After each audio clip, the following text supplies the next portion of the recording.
Hi friends, నేను మీ lucky world. మీకు ఇవాళ ఒక కొత్త రకం పప్పు అయితే చేసి చూపించబోతున్నానండి. చాలా అంటే చాలా సింపుల్.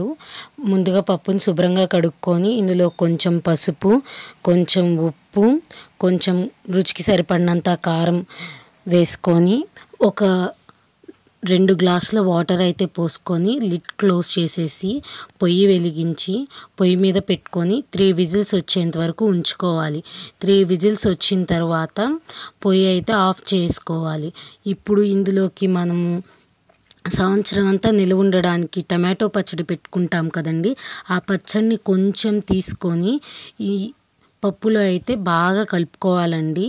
ఆ పచ్చడి అనేది మొత్తం ఆ పప్పులో మిక్స్ అయిపోవాలి, బాగా మిక్స్ అయిపోవాలన్నమాట.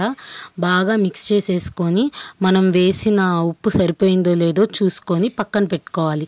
ఇప్పుడు తాలింపు కోసం ఒక బాండీ తీసుకొని బాండీలో కొంచెం ఆయిల్ వేసుకొని ఆయిల్ హీట్ అయిన తర్వాత తిరగమాత గింజలు అయితే వేసుకోవాలి. తిరగమాత గింజలు వేగిన తర్వాత కొంచెం కరివేపాకు, వెల్లుల్లిపాయలను అయితే దంచుకొని వేసుకోవాలండి. వెల్లుల్లిపాయ వేసుకుంటే తాలింపులో మంచి ఫ్లేవర్ అయితే వస్తుందన్నమాట.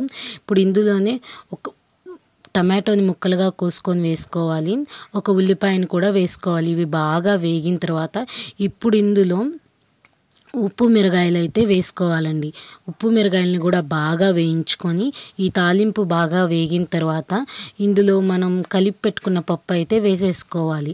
పప్పు వేసేసుకొని తాలింపు పెట్టేసుకుంటే ఎంతో రుచికరమైన టమాటో పచ్చడి పప్పు అయితే రెడీ అయిపోతుంది. ఇలాంటి రెసిపీస్ మీకు ఇంకా కావాలి అనుకుంటే మన ఛానల్ని సబ్స్క్రైబ్ చేసుకోండి. Thanks for watching my videos friends.